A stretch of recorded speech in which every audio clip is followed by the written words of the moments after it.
देखो भाई प्रश्नावली 5.3, इसमें कितने सवाल कर दिए थे हमने? इसमें हमने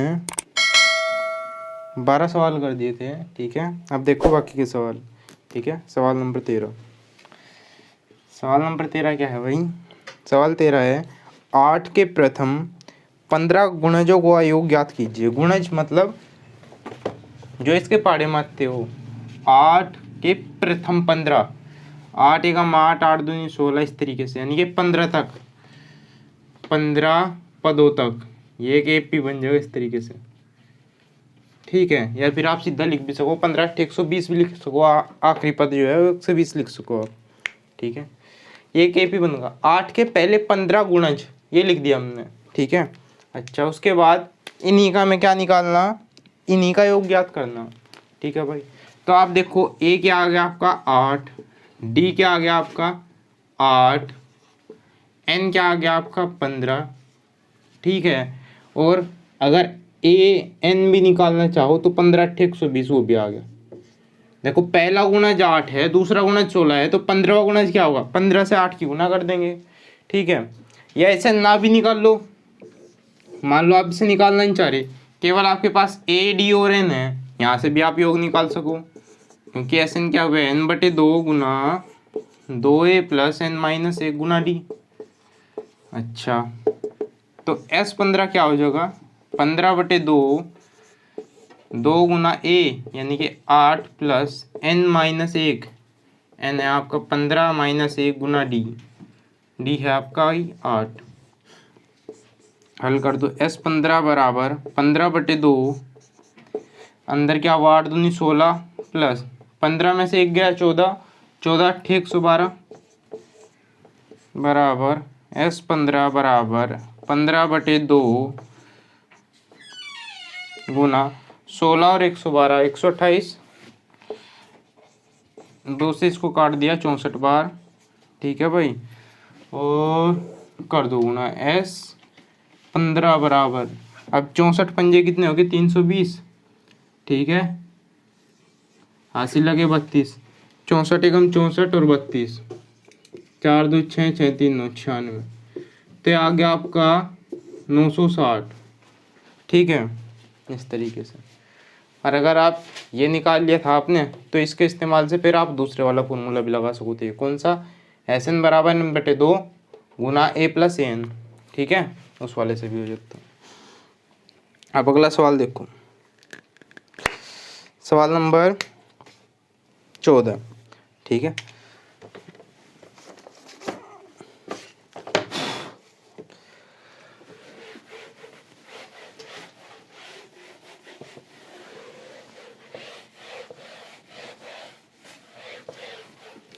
सवाल नंबर 14 में क्या है भाई? 0 से 50 के बीच की विषम संख्याओं का योग ज्ञात कीजिए। 0 से 50 के बीच की, इनके बीच में जो है विषम संख्या, देखो 0 से 50 के बीच में जो नंबर है A0 1, इनके बीच में कहा वैसे भी, तो 0 और 50 तो उसमें शामिल नहीं होने।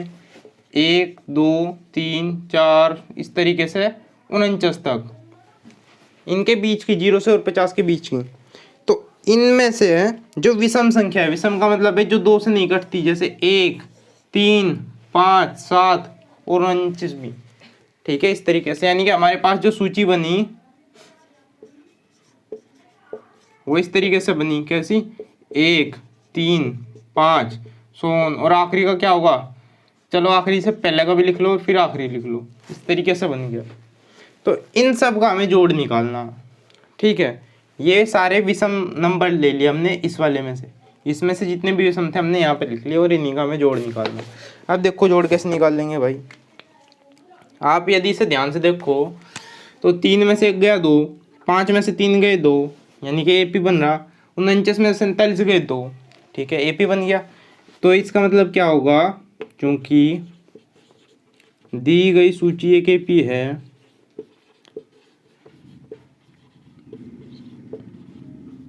इसका मतलब क्या हुआ? तो ए क्या है आपका 1, डी क्या है आपका 2, 3 में से 1 गया 2, और भाई एन आपको पता नहीं, मान लिया आपको एन पता नहीं। ठीक है, तो n आपको निकालना है, लेकिन nवा पद आपने मान लिया क्या, यही 49। आपने मान लिया कि इसमें कुल 49 पद है, ठीक है। तो इसका मतलब nवा पद क्या होगा आपको 49। तो अब इसे ही लेके चलो, an बराबर a plus n minus 1 Guna D, ठीक है भाई। अच्छा, इसका मतलब an क्या है आपको 49 बराबर a क्या है 1 प्लस n माइनस 1 गुना डी क्या है 2। ये प्लस का एक इस तरफ आकर माइनस का हो गया, यानी कि यहाँ पर बचा 48 और उधर क्या बचा n माइनस 1 गुना 2, ठीक है। अच्छा, आगे और हल किया, 2 से 48 काट दिया 24 बराबर n माइनस 1, ठीक है। अच्छा, अब देखो आगे n बराबर क्या होगा, ये माइनस 1 इस तरफ आके प्लस का बन गया, यानी कि 25। n बराबर क्या हो गया आपका 25, ठीक है भाई। चलो n आ गया 25, यानी कि इसमें कुल 25 पद है, ठीक है। इसमें क्या है 25 पद है। अब हमें जोड़ निकालना, अब हमें निकालना इन सब का योग, यानी कि s, देखो चूंकि एस एन तो है भाई हमारा n/2 गुना 2a प्लस n माइनस 1 गुना डी, ये होगा भाई हमारा एस एन, ठीक है। अच्छा, इसका मतलब एस n हमें पता क्या 25, तो n की जगह क्या रखेंगे 25 बराबर 25/2 गुना 2 गुना a क्या है आपका, a है 1, 2 गुना 1 प्लस n क्या है 25 माइनस 1 और d क्या है आपका 2, d क्या है भाई 2, और इसको हल कर दो बस। s 25 बराबर 25/2, 2 एकम 2 प्लस 25 में से 1 गया 24 और 24 दूनी 48। s 25 बराबर 25/2 गुना 48 और 2 50 इम्प्लाइज s 25 बराबर 2 से 1 कट गया 25 बार, तो 25 गुना 25, 25 का वर्ग 625। तो आपका जोड़ कितना आ गया 625, ठीक है। इस तरीके से हो गया, ठीक है भाई। आगे चलो, अब है सवाल नंबर 15, ठीक है। ये समझो पहले सवाल नंबर 15, इसमें क्या कहा, निर्माण कार्य से संबंधित किसी, चलो पहले से साफ करो और उसके बाद देखो।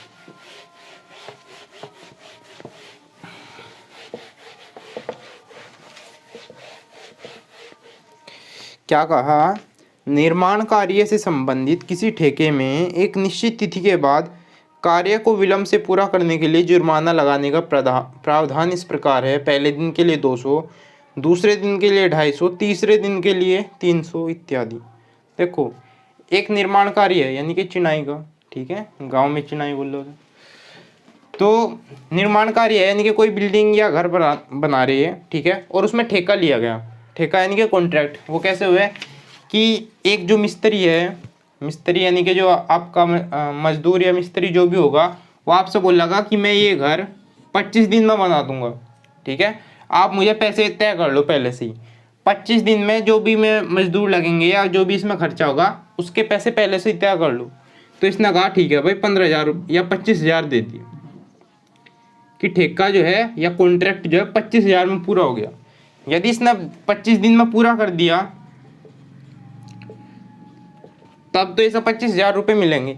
लेकिन यदि ये 25 दिन में पूरा नहीं कर पाया, ठीक है, मान लिया 26 दिन लग गए, 27 दिन लग गए, तब ये जो है जो मालिक है वो इस पर जुर्माना लगाना शुरू कर देगा, ठीक है, कि भाई तेने 25 दिन में कहा था, 25 दिन में तेरे पर बना नहीं, तो ले भाई, अगर पहले दिन तेने लेट कर दिया, 1 दिन लेट करा तो मैं 100 रुपये फाइन लगाऊंगा तेरे पे, ठीक है, 2 दिन लेट करा तो 150 रुपये, यानी कि पहले दिन 100 रुपये, दूसरे दिन यदि वो लेट करेगा तो 150, ठीक है, यानी कि उस पर प्रेशर डाल ले और, ठीक है, तभी तो वो जल्दी जल्दी करेगा। अब पहले दिन उस पर 100 रुपये लगेंगे, यदि क्या अगर 1 दिन लेट करा, दूसरे दिन लग जाएंगे 150, तीसरे दिन लगा रहे उस पर 250 रुपये, ठीक है, और टोटल 3 दिन यदि उसने लेट करा तो कितने बैठ के 250 और 150, 400, 500, यानी कि 3 दिन के उसे 500 रुपये देने पड़ जाएंगे, और क्यों देगा 500, या फिर यूँ कह लो इसमें 25,000 में से 500 कम इसे मिलेंगे, ठीक है, वही बात पड़ गई।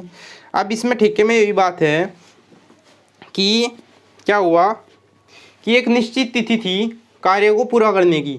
अच्छा, यदि पूरा नहीं किया उस तिथि तक तो जुर्माना लगाने का प्रावधान, यानी कि जुर्माना इस तरीके से लग रहा, किस तरीके से कि पहले दिन यदि लेट कर दिया, मतलब जितनी तारीख कही थी, मान लिया 25 दिन तक का था, 25 दिन में उसमें बना नहीं, ठीक है, यदि एक दिन लेट करा तो एक दिन के 200 रुपये लगेंगे चार्ज, ठीक है।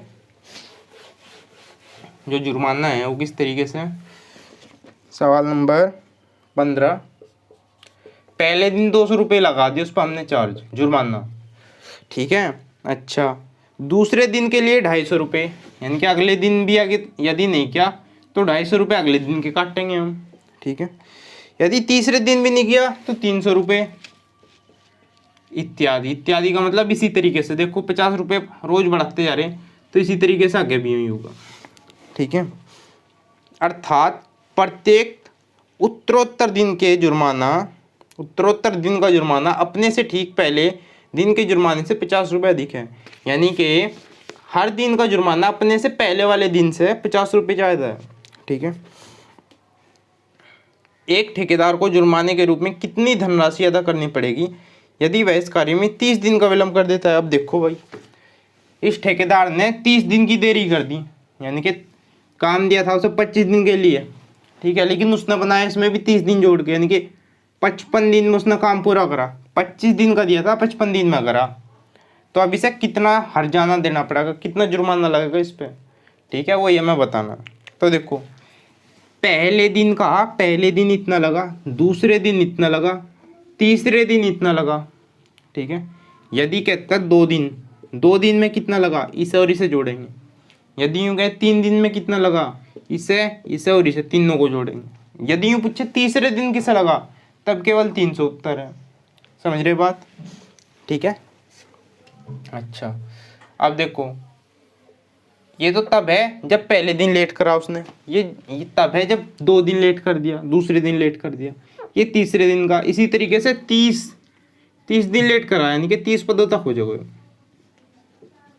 ठीक है भाई। और इन्हीं का हमें जोड़ निकालना, ठीक है, वही आपका उत्तर होगा।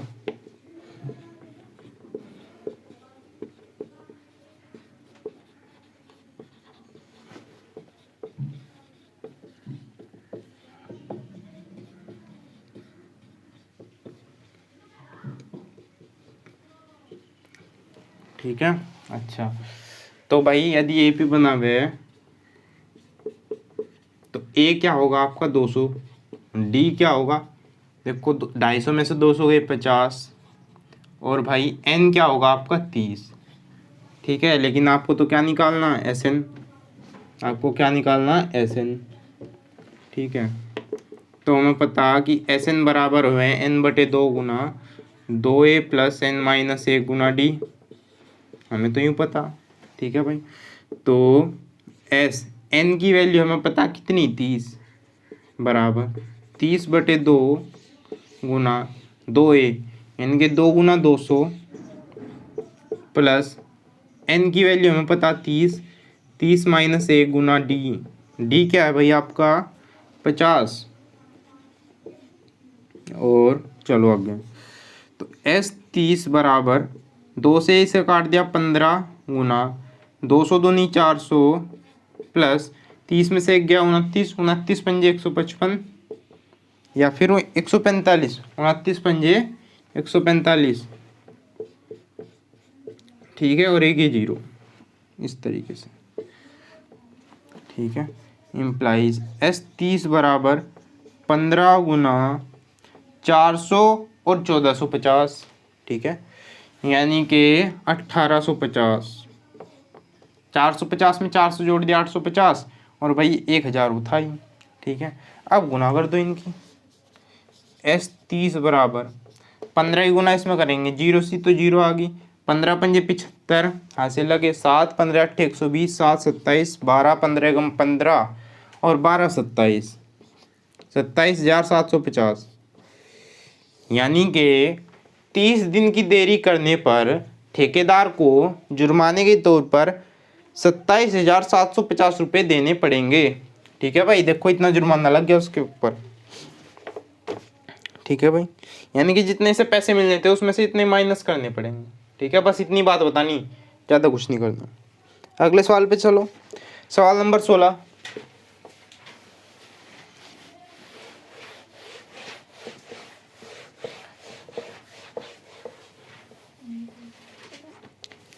सवाल 16 क्या है? किसी स्कूल के विद्यार्थियों को उनके समग्र शैक्षिक प्रदर्शन के लिए 7 नकद पुरस्कार देने के लिए 700 रुपये की राशि रखी गई। ठीक है भाई, देखो, किसी समग्र शैक्षिक प्रदर्शन मतलब ओवरऑल स्टडी परफॉर्मेंस, ठीक है, मतलब कि पूरे वर्ष के दौरान किसी बच्चे ने कितना अच्छा पढ़ाई में प्रदर्शन किया उसके हिसाब से, ठीक है। तो 7 पुरस्कार देने यानी कि 7 बच्चों को, ठीक है, और नगद वाले देने यानी कि पैसों में देने। किसी को 100 रुपये दे दिए, किसी को 150 रुपये दे दिए, पर यूँ नहीं कि अच्छा ये सोना लग रहा है इसे 100 दे दिए, अरे ये अच्छा ये तगड़ा सा लग रहा है इसे 150 दे दिया, ऐसा नहीं कुछ भी, अपनी मर्जी से नहीं, उनके प्रदर्शन के हिसाब से, ठीक है। मान लिया किसी के 80% आए, ठीक है, तो उसे 100 रुपये दे दिए। मान लिया किसी के 85% आए, उसे 150 रुपये दे दिए, इस तरीके से, ठीक है। तो 7 पुरस्कार है आपके पास और टोटल पैसे आपके पास 700 रुपये, यानी कि 700 रुपये को ही 7 पुरस्कार में बांटना। लेकिन ऐसा भी नहीं करना कि 100 सब में बांट दिए कि 700 रुपये तो हो गए भाई, 7 आदमी में बट भी गए। लेकिन उसका फ़ायदा क्या हुआ, जब एक बंदे के आ रही 90%, एक के आ रहे 80%, उसे भी 100 मिले, इसे भी 100 मिले, ठीक है। एक के आ रहे 70%, इसे भी 100 मिल गए। तो फिर ये कोशिश क्यों करेगा 90 तक जाने की? ये तो यही सोचेगा कि हर बार मैं 70 ले आऊँ, या तो 100 रुपये वहीं मिल जा, ठीक है। ये भी यही सोचेगा भाई फ़ायदा क्या है ज़्यादा पढ़ने का, थोड़ा कम पढ़ने पे भी 100 रुपये मिले, ज़्यादा पढ़ने पे भी, तो कम ही पढ़ लूँ, बाकी देर खेल लूँगा। अच्छा, तो क्या कहा इसने कि प्रत्येक पुरस्कार अपने से ठीक पहले से 20 कम है, यानी कि इस तरीके से है, प्रत्येक पुरस्कार अपने से ठीक पहले से 20 कम है। यानी कि मान लो एक को मिले 80, ठीक है, तो अगला जो पुरस्कार है वो इससे 20 कम यानी कि 60 है। उससे अगला कितना होगा, 20 कम यानी कि 40 है। फिर उससे कम कितना होगा, 30 है। इस तरीके से है सारे के सारे, ठीक है भाई। अच्छा, समझ गए होगे बात। तो अब आ जाओ सवाल को अपने लिखेंगे कैसे, ठीक है।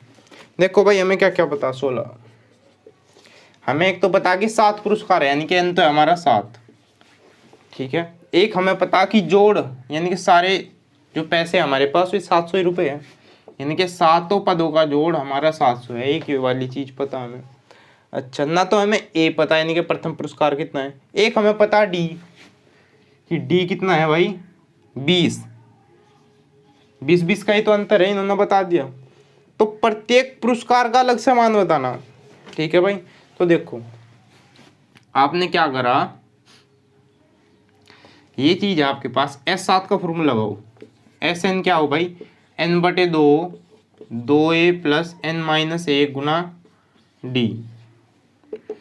एस एन की जगह रखा 7 बराबर 7/2 2a, ए तो है ही नहीं, प्लस 7-1 गुना डी क्या है 20। और हल कर दो, S7 क्या है आपका 700 बराबर 7/2 गुना 2a, ए नहीं है आपके पास, प्लस 7-1 6 की गुना 20 में करेंगे 120, ठीक है भाई। अच्छा, 7 से इसको काट दिया 100 बार, 2 की इसमें गुना कर दी 200, 200 बराबर 2a प्लस 120, तो 120 इस तरफ आ गया, ठीक है। यानी कि ये हो गया हमारा क्या 80 बराबर 2a, और a क्या आ गया आपका 40, 2 से इसको भाग दे दिया, ठीक है। तो ये हमारा सबसे छोटा पुरस्कार आ गया, ठीक है। a क्या आ गया हमारा सबसे छोटा पुरस्कार, ठीक है। इसके बाद जितने भी पुरस्कार होंगे वो हमारे 20-20 बढ़ते जाएंगे। पहला पुरस्कार यानी कि सबसे आखिरी वाले को 7वें नंबर को क्या मिला 40 रुपये। छठे नंबर पे जो बच्चा था उसे कितने मिले, 20 बढ़ा दो 60 रुपये। यूँ ही तो होंगे, जो 7वें नंबर पे आया उसे कम, और जो ऊपर जाता जाएगा उसे ज़्यादा रुपये। जो 5वें नंबर पे आया उसे कितने रुपये मिले, इसमें 20 बढ़ा दो 80 रुपये। जो चौथे नंबर पे आया उसे कितने मिले 100 रुपये। जो 5वें नंबर पर आया उसे कितने मिले भाई 120 रुपये। जो छठे नंबर पर आया, छठे नहीं उल्टा ही कर दिया, तो चौथा, तीसरा, जो सेकंड पर आया उसे कितने मिले भाई 140 रुपये। और जो फर्स्ट पर आया उसे कितने मिले 160 रुपये। ठीक है, इन सारों को जोड़ के भी देख लो, 60 40 200 तो यहाँ हो गए, 200 यहाँ हो गए, 200 यहाँ हो गए और 100 ये रहे, यानी कि 700 ही हो गए। तो इस तरीके से आपने बना दिया। ठीक है, इन्होंने कहा था प्रत्येक पुरस्कार अपने से अगले वाले से 20 कम है। तो यदि हमारा 7वां पुरस्कार 40 है तो इससे पहले कितने मिले होंगे 60 रुपये, 20 ज़्यादा, फिर उसमें अगले में 20 ज़्यादा, फिर अगले में 20 ज़्यादा, फिर इस तरीके से। ठीक है, तो 7 पुरस्कार बताने थे, आपने बता दिए। ठीक है, चलो आगे। अब है सवाल नंबर 17। ठीक है भाई,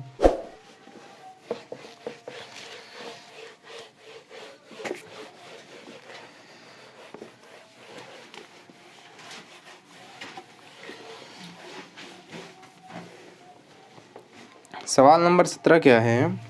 एक स्कूल के विद्यार्थियों ने वायु प्रदूषण कम करने के लिए स्कूल के अंदर और बाहर पेड़ लगाने के बारे में सोचा। देखो भाई कितने अच्छे छात्र हैं। और यह निर्णय लिया गया कि प्रत्येक कक्षा का प्रत्येक अनुभाग, यानी कि प्रत्येक कक्षा का प्रत्येक अनुभाग यानी कि सेक्शन, एक कक्षा में जितने भी सेक्शन थे सारे सेक्शन अपनी कक्षा की संख्या के बराबर पेड़ लगाएगा।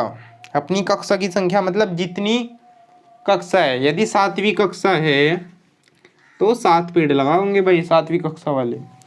ठीक है, उदाहरण दिया, यानी कि कक्षा 1 का एक अनुभाग 1 पेड़ लगा हुआ। कक्षा 1 है यानी कि फर्स्ट क्लास के, यदि उसका एक ही सेक्शन है, सेक्शन ए मान लो, ठीक है, तो ये सेक्शन 1 पेड़ लगा देगा। ठीक है भाई, अच्छा। कक्षा 2 का एक अनुभाग 2 पेड़ लगा हुआ। यदि हमारे पास दूसरी क्लास है सेकंड क्लास, ठीक है, उसका सेक्शन है वो 2 पेड़ लगा होगा क्योंकि दूसरी क्लास में है। ठीक है, अच्छा। ऐसे ही कक्षा 3 का एक अनुभाग वो 3 पेड़ लगा देगा, इसी तरीके से सारे के सारे। ठीक है, ऐसा कक्षा 12 तक चलता रहेगा। अब उसमें कक्षा 12 तक पढ़े बच्चे। ठीक है, अच्छा। प्रत्येक कक्षा के 3 अनुभाग है और हर क्लास के 3-3 अनुभाग है। अब पहली क्लास के 3 सेक्शन है, section A, section B, section C.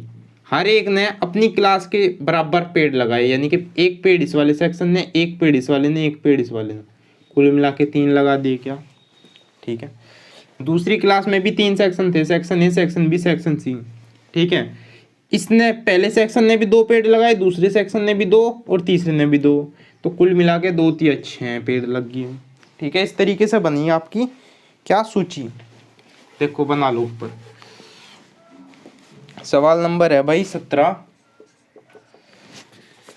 ठीक है, यूँ भी देखो निकालना क्या है, इस स्कूल के विद्यार्थियों द्वारा लगाए कुल पेड़ों की संख्या कितनी होगी, यानी कि टोटल कितने लगाए उन्होंने पेड़ सारे बच्चों ने। तो अभी बताया कि पहली क्लास के हर क्लास के 3 सेक्शन है और पहली क्लास से 12वीं क्लास तक यानी कि 12 क्लासें हैं उसमें। तो पहली क्लास हर क्लास के 3 सेक्शन ए बी सी, तो पहली क्लास के तीनों सेक्शन कितने पेड़ लगाएंगे, हर सेक्शन इतने पेड़ लगा रहा है जितनी उनकी क्लास है। ठीक है, पहली क्लास है तो 1 पेड़, ये भी इसी का सेक्शन है तो ये भी 1-1, तो पहली क्लास ने कुल मिला के 3 पेड़ लगा दिए। ठीक है भाई, अच्छा। ऐसे ही दूसरी क्लास ने हर सेक्शन 3 सेक्शन है, हर सेक्शन 2-2 पेड़ लगा होगा तो 2 4 6 पेड़ लगा दिए। ऐसे ही तीसरी क्लास वाले कितने लगा देंगे भाई, उनके भी 3 सेक्शन है ए बी सी, तो 3 पेड़ ये लगा होगा, 3 ये और 3 ये, तो 3 6 9 यानी कि 9 पेड़। ठीक है, ऐसे ही कर करके 12 क्लास तक है, तो 12वीं क्लास बताओ मुझे। अब जो 12वीं क्लास है उसके भी तो 3 सेक्शन है भाई ए बी सी, इसने 12 पेड़ लगाए जितनी इसकी क्लास है, इसने भी 12 लगाए और इसने भी 12 लगाए, तो 12 दूनी 24, 12 3 36 पेड़ इसने लगा दिए। ठीक है, 12वीं सेक्शन में। तो यदि आप इन्हें ध्यान से देखो तो एक एपी बन रहा, 3 6 में से 3 गए 3, 9 में से 6 गए 3। ठीक है, इस तरीके से। ठीक है, क्या बन रहा है भाई, AP।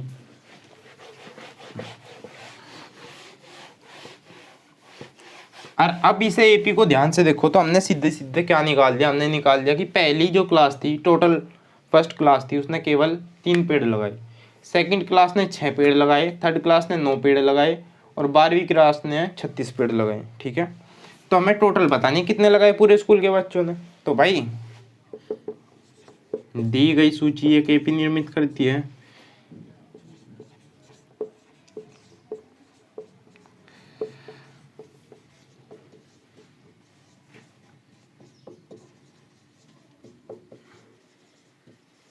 ठीक है, देख लो सूची में A तो हो गया 3, D कितना हो गया 9 - 6 बराबर 3, 9 में से 6 गए, हमारा D आ गया। N कितना आया, N है कितनी क्लास थी, ये पहली, ये दूसरी, ये तीसरी, इस तरीके से 12 क्लास थी भाई। और AN भी हमारे पास है, यानी कि A12 भी हमारे पास है, ये रहा 36। ठीक है भाई, और हमें सबका जोड़ निकालना, यानी कि हमें पता है SN क्या है, SN हमें निकालना है, यानी कि S12 हमें निकालना है। SN हमें क्या, N/2। इसमें कौन सा फॉर्मूला लगाना चाहो आप, देखो आपके पास AN भी है, यानी कि A12, और A भी है, और N तो है ही। ठीक है, तो आप ये वाला भी लगा लो, A + AN। तो भाई SN, N की जगह क्या रखेंगे, 12 बराबर 12/2। A क्या है आपका 3 प्लस AN क्या है भाई, यानी कि A12 36, S12 बराबर 2 × 12, 36 और 3 39। आप देखो 40 छिक्का कितने हुए, 240, 240 में से 6 घटा दो। ठीक है, 2 3 4, ये आपका उत्तर आ गया। 9 × 54, 5 × 36, 18, 5 23। तो यानी कि कुल मिला के उस स्कूल के सभी बच्चों ने टोटल 234 पेड़ लगाए। ठीक है भाई, चलो अगला सवाल देखो, सवाल नंबर 18। देखो, केंद्र A से प्रारंभ करते हुए बारी बारी से केंद्रों A और B को, चित्र भी देखते रहो और ऊपर भी देखते रहो, यानी कि पहले एक लाइन पढ़ो, उसके बाद चित्र में देखो क्या कहा उसमें। केंद्र A से प्रारंभ करते हुए बारी बारी से केंद्रों A और B को लेते हुए त्रिज्या 0.5 सेंटीमीटर, 0.1 सेंटीमीटर, 0.5, 1.0, 1.5 और 2 सेंटीमीटर वाले उत्तरोत्तर अर्धवृत्तों को खींचकर एक सर्पिल बनाया गया, स्पाइरल बनाया गया। ठीक है, जैसा कि आकृति में दिखाया गया है। 13 क्रमागत अर्धवृत्तों से बने इस सर्पिल की कुल लंबाई क्या है।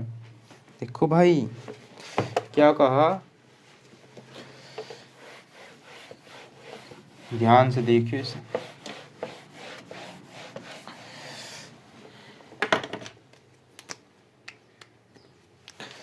दो केंद्र है हमारे पास, एक तो A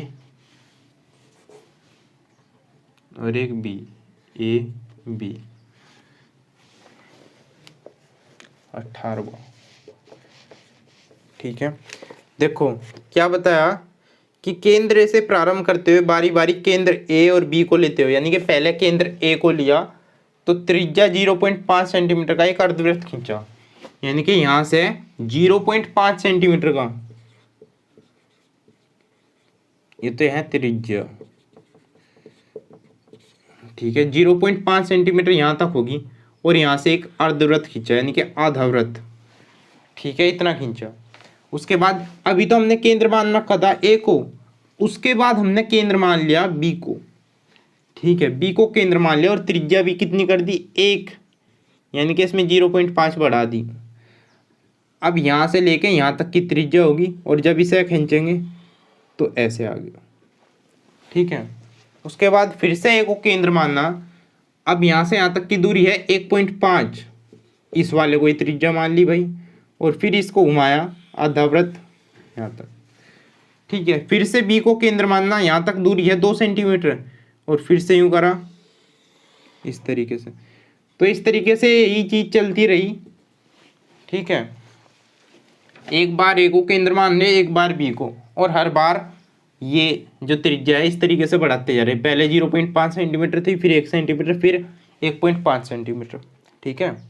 और क्या बताया कि 13 अर्धवृत्त बनाए ऐसे ही। देखो यहाँ से लेके यहाँ तक का एक अर्धवृत्त हो गया, यहाँ से लेके यहाँ तक का दूसरा, फिर यहाँ से यहाँ तक का तीसरा, फिर यहाँ से यहाँ तक का चौथा, इसी तरीके से 13 बनाए। ठीक है भाई। और जो ये आकृति बनाए इस तरीके से, इसे सर्पिल बोल दिया। ठीक है। कुछ लोग इसे जलेबी भी कहते होंगे। अच्छा, फिर क्या हुआ कि 13 क्रमागत, इसकी कुल लंबाई निकालनी है हमें। ठीक है। यहाँ से लेके ये दूरी ये जो है, मान लीजिए तार पड़ा है एक। ठीक है। इस तार को जब आप सीधा करोगे, पकड़ के यूँ सीधा कर दोगे, तो इसकी लंबाई निकालनी है हमें। ठीक है। तो इसमें देखो कैसे निकाल लेंगे, ध्यान से देखो। अब ये तो व्रत है नहीं, व्रत तो ये है नहीं, व्रत होता तो आसानी से निकाल देते, लेकिन ये व्रत नहीं है। तो क्या करेंगे हम, यहाँ से लेके यहाँ तक अर्धव्रत तो जरूर है भाई। यहाँ से यहाँ तक का क्या है, ये अर्धव्रत। फिर यहाँ से यहाँ तक का क्या है, ये भी अर्धव्रत। फिर यहाँ से यहाँ तक का क्या है, अर्धव्रत। लेकिन हर बार क्या है, त्रिज्या अलग अलग हो रही है। ठीक है। तो अभी तो हमने त्रिज्या की एक सूची देख ली है। ठीक है भाई। इस वाले अर्धव्रत जो है, पहले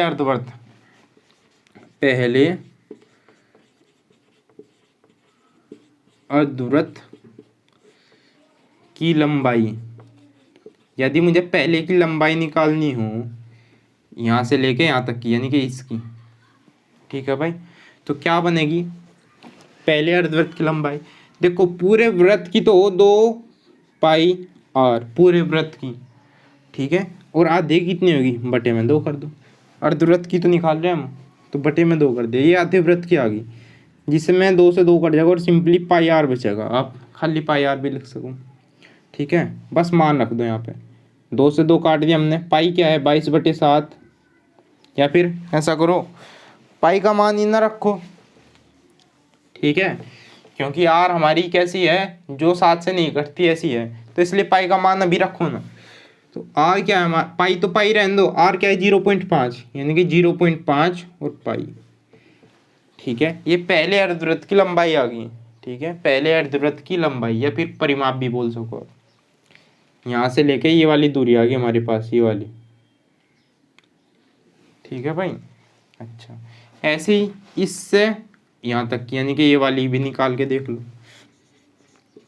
दूसरे अर्धवृत्त की लंबाई बराबर, वो भी क्या होगा, पूरे वृत्त का इतना हुआ है, आधे का इतना हो गया, गुना नहीं बराबर। इसमें देखो 2 से 2 कट गया, पाई जुगा तो है, आर इस बार है 1, क्योंकि इस बार सेंटर बी बन गया था, तो ये बड़ा होल लग रहा, तो ऐसी त्रिज्या बदलती जाएगी, तो 1.0 पाई। ऐसे ही मुझे यदि तीसरे का निकालना हो, तीसरे अर्धवृत्त की लंबाई बराबर हो जाएगा कितना, 1.5 पाई। ये बढ़ता जाएगा बस धीरे धीरे इस तरीके से। ठीक है। तो यदि मैं यहाँ से एक सूची बना लूँ, ठीक है,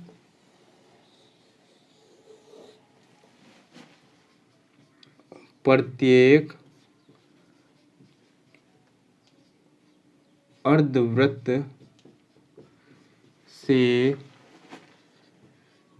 बनने, प्रत्येक अर्धवृत्त की लंबाई से बनने वाली सूची किस प्रकार बनेगी भाई। देखो अर्धवृत्त की लंबाई से कहा मैंने, यहाँ पे तो त्रिज्या से बना रखी, यहाँ पे बनाओगे हम अर्धवृत्त की लंबाई से। ठीक है। पहले अर्धवृत्त की लंबाई कितनी आई, 0.5 पाई। दूसरे कितनी आई, 1.0 पाई। तीसरे कितनी आई, 1.5 पाई। इस तरीके से सोन, और इन्होंने संख्या बता दी 13 तक है भाई। ठीक है। 13 पाई तक, यानी कि 13 पदों तक। 13 पाई ना लिख दियो, बिल्कुल गड़बड़ हो जाएगी। ठीक है। 13 पदों तक। ठीक है भाई। अच्छा, फिर क्या करना, हमें इन्हीं का जोड़ निकालना था। देखो कितना आसान बन गया, ये एपी बन गया, इसी का हमें जोड़ निकालना। ठीक है। लेकिन इसमें भी ध्यान से करना, क्योंकि दी गई सूची या फिर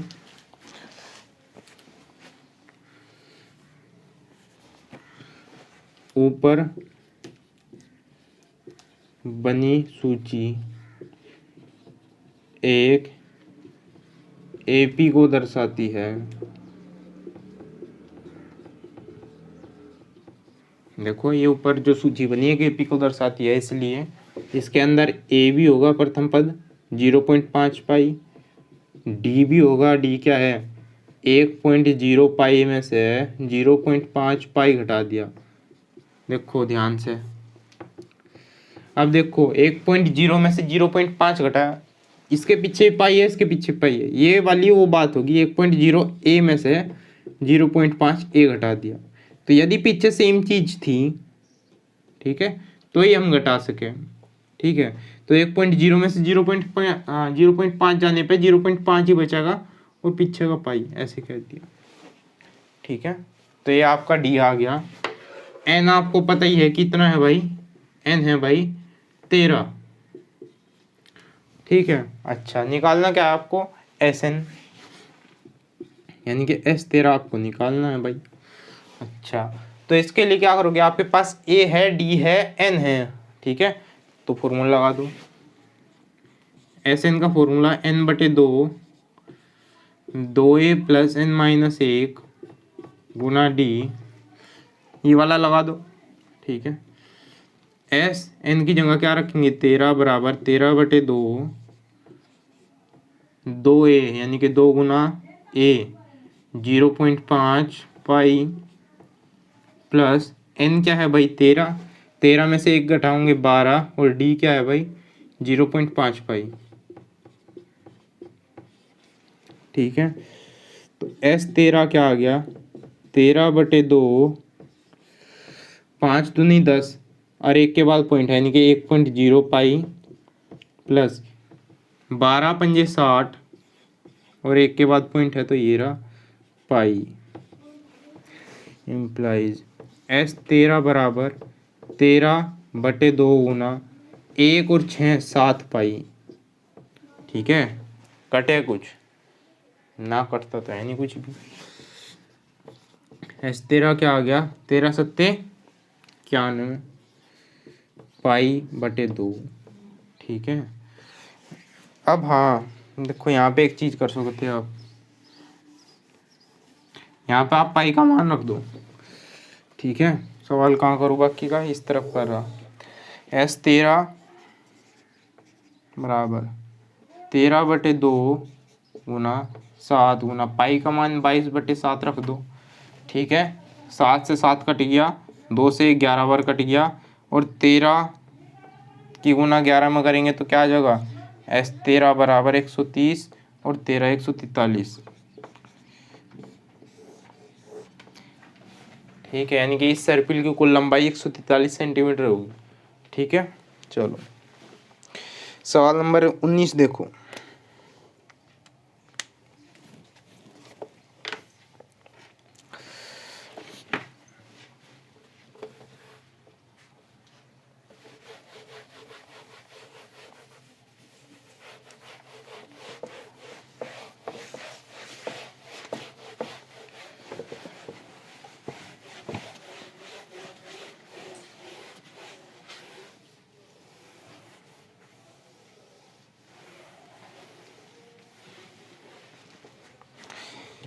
सवाल 19 क्या है, 200 लट्ठों को ढेरी के रूप में इस प्रकार रखा जाता है, इस प्रकार भाई कि सबसे नीचे वाली पंक्ति में 20 लट्ठे, उससे अगली वाली पंक्ति में 19 लट्ठे, उससे अगली वाली पंक्ति में 18 लट्ठे इत्यादि, जैसे आकृति में आपको दिख रहा होगा। ये 200 लट्ठे कितनी पंक्तियों में रखे गए हैं तथा सबसे ऊपर पंक्ति में कितने लट्ठे हैं। कभी यहीं से गिन का बता दो कि 3 पंक्तियों में रखे और ऊपर वाली में इतने हैं, ठीक है। डायग्राम से देख के नहीं बताना, करके बताना पड़ेगा। ये तो ऐसे ही सैंपल के तौर पे दे दिया इन्होंने, जैसे ही हुए।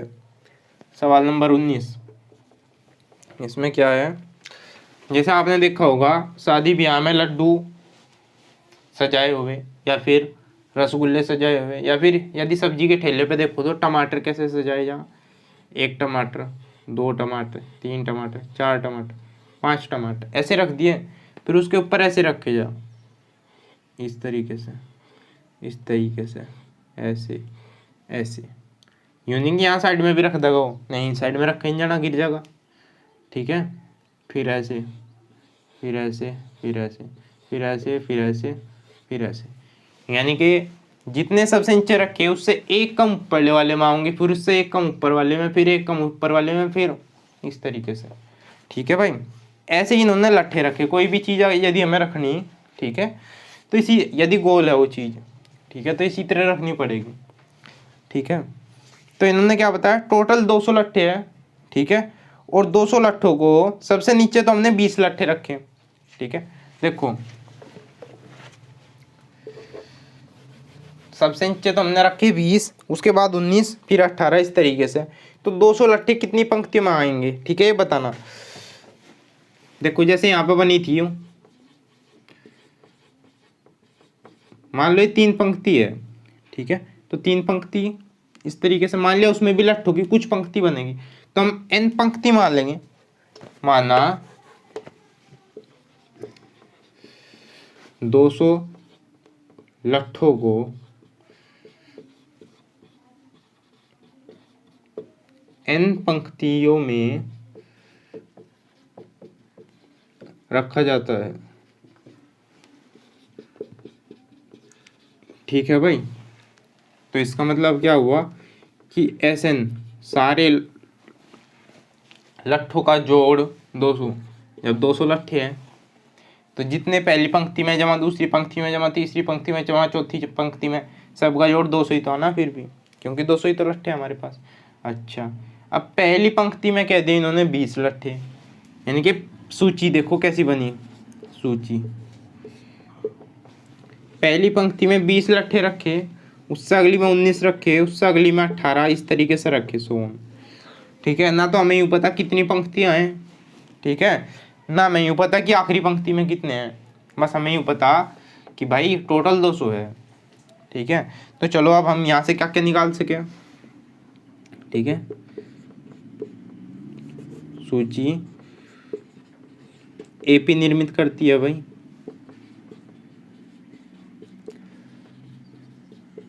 जो सूची है वो एक एपी बना रही। ठीक है, तो इसका मतलब ए भी है हमारे पास 20, डी है हमारा, देखो 19 में से 20 गए, -1, लिख के भी देख लो चाहे, 19 - 20 बराबर -1, माइनस के ज़्यादा है।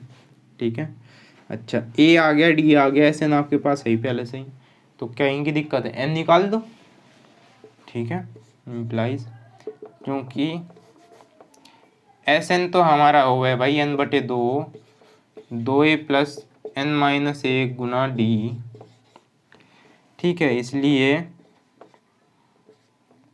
एस एन क्या है भाई, एन तो पता ही नहीं हमें, n/2, 2a यानी कि 2 × 20।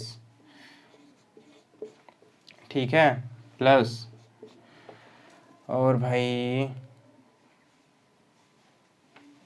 n हमें निकालना है -1 गुना डी, क्या है, डी है -1।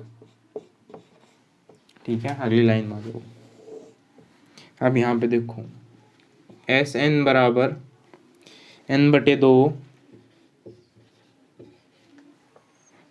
20 दूनी 40, प्लस -1 की -1 में करेंगे +1, और -1 की n में करेंगे -n,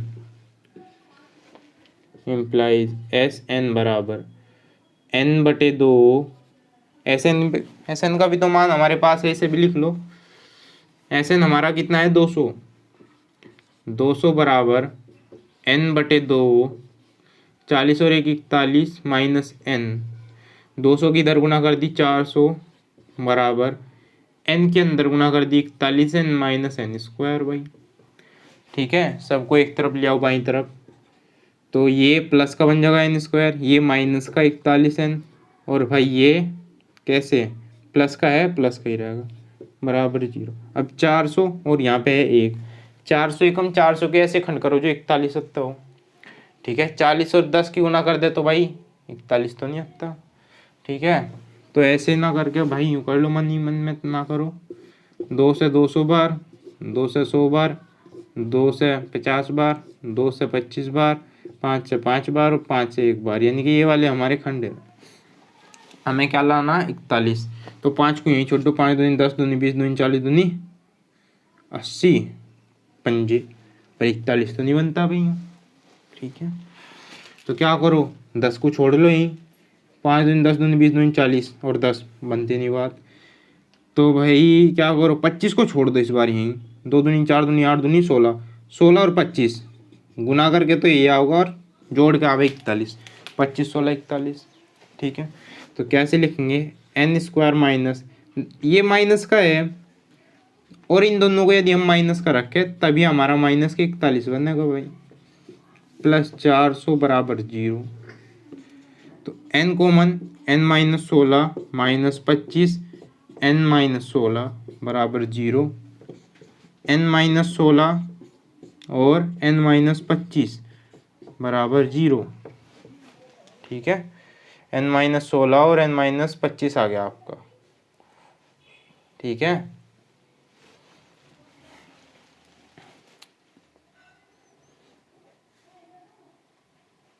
चलो आगे देखियो, इसका मतलब क्या हुआ, एन आ गया 16 और एन आ गया 25। ठीक है, दो मान आए आपके, लेकिन यूँ देखो दोनों संभव है क्या, एन 16 संभव है क्या या फिर एन 25 संभव है क्या। चलो ये तो कम है, ये तो हो सके। इस वाले को चेक करो, पहले चेक तो हमें दोनों ही करनी पड़ेंगी। दूसरे वाले को चेक करो, यदि एन 25 हुआ, ठीक है, यदि एन हमारा 25 है तो एस एन कितना होगा,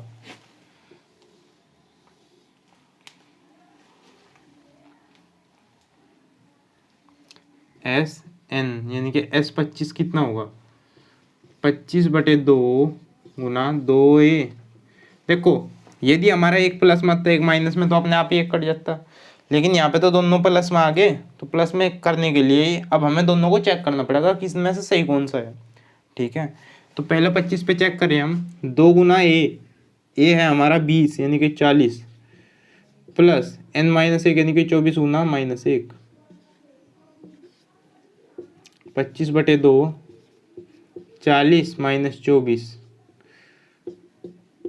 25/2 40 में 24 गए 16, 2 8 16, 25 8 200। ये तो बन गई बात भाई। ठीक है, इस वाले को और चेक करो। ठीक है, 16 पे तो 16/2 32 प्लस 15 गुना 1 यानी कि -15, तो 8 और 32 में से 15 गए 17, 17 8 136। तो ये वाला संभव नहीं है। ठीक है, एन 25 पे ही संभव है हमारा। ठीक है, एन बराबर 16 पे संभव नहीं है। ठीक है, चलो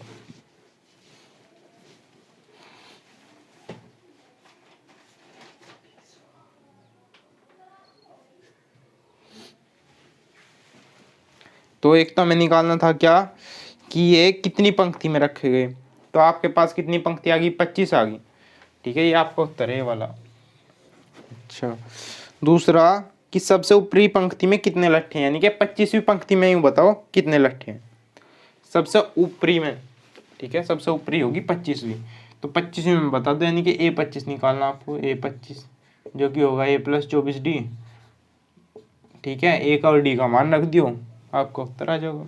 ठीक है, अगले पे चलो, सवाल नंबर 20वां, जो कि आज का और इस एक्सरसाइज का और इस पाठ का भी आखिरी सवाल है।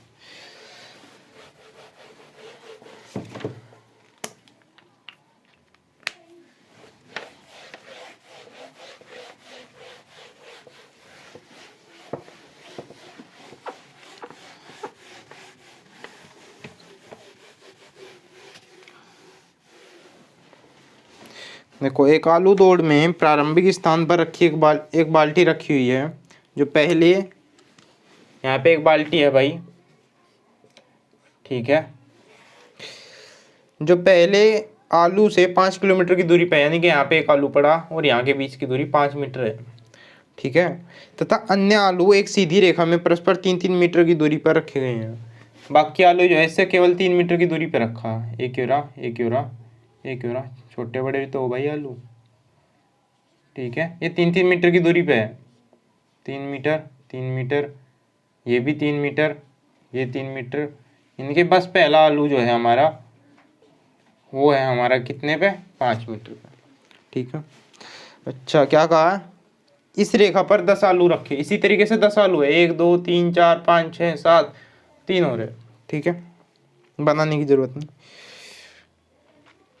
ठीक है, आगे क्या कहा, प्रत्येक प्रतियोगी बाल्टी से चलना प्रारंभ कर दिया, यानी कि यहाँ से चले बाल्टी के पास से, निकटतम आलू को उठावे, यानी कि यहाँ तक आई, आलू को उठाया, फिर वापस आके इसमें डाल दिया।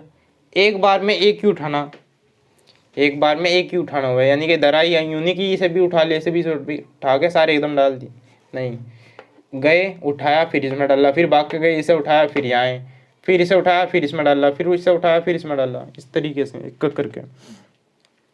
अच्छा, वह ऐसा तब तक करती है जब तक सभी आलू बाल्टी बाल्टी में न आ जाए, यानी कि सारे के सारे आलू इसमें डालने हुए। ठीक है, तो इसमें प्रतियोगी को कुल कितनी दूरी दौड़नी पड़ेगी, तो यूँ बताना कि टोटल कितना चलना पड़ेगा भाई उसे। ठीक है, कितने कदम चलना। अब यूँ देखो, ठीक है, पहले आलू को बाल्टी में डालने तक चली दूरी, चली गई दूरी, यानी कि पहले आलू को बाल्टी में डालने तक, यहाँ से जब चलना शुरू करी यहाँ तक गई 5 मीटर, फिर वापस से लाके इसमें डाला तो 5 मीटर वापस आई, यानी कि 10 मीटर चली पहले आलू को डालने में। समझे। अच्छा, ऐसे ही दूसरे आलू को क्या करेंगे भाई, दूसरे आलू को भी देखेंगे। दूसरे आलू को बाल्टी में डालने तक चली गई दूरी बराबर, अब यहाँ पे आ गई थी जब पहला आलू डाला, वापस से यहीं आ गई थी शुरुआत में, फिर यहाँ से दूसरे आलू के पास गई, 5 और 3 8 मीटर चली, फिर उठा के वापस 8 मीटर आई, उसमें डाल दिया, यानी कि तब चली वो 16 मीटर।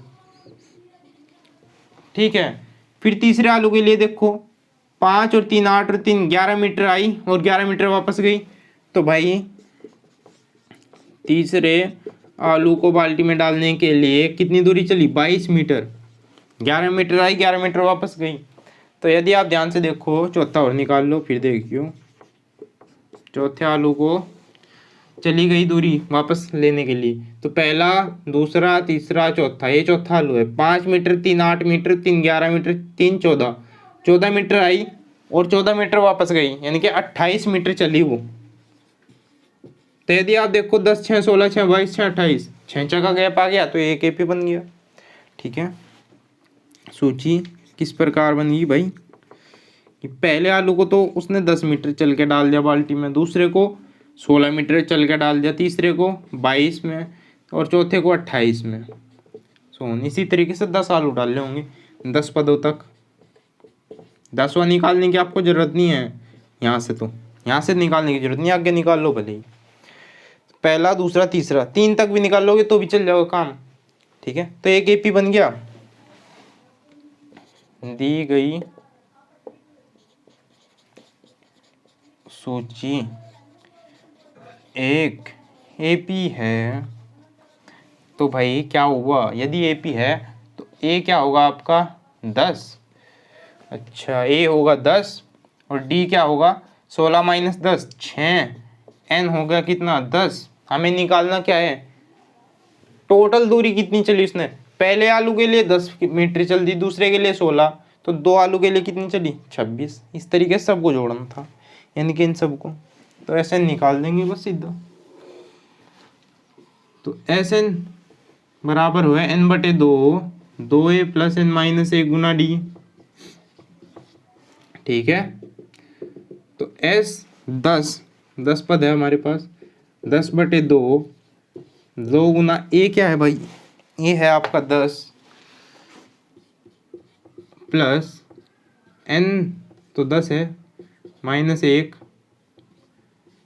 a भी 10 है और भाई n भी 10 है, यही है क्या, हाँ भाई, गुना डी क्या है, डी है 6। चलो हल कर दो, s 10 बराबर 10/2 यानी कि 5, 10 दूनी 20 प्लस 10 में से 1 गया 9 6 54,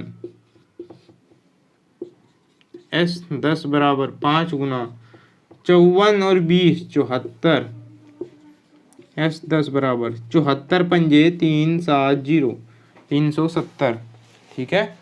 चलो भाई,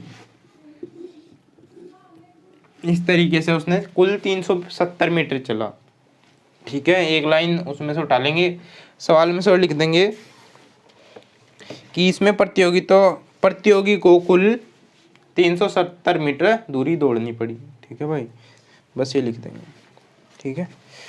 चलो ठीक है, तो यहाँ तक आपकी एक्सरसाइज होगी, ठीक है। और आपका चैप्टर भी कंप्लीट हो गया ये वाला। अगली वीडियो में अगला चैप्टर, ठीक है। तब तक के लिए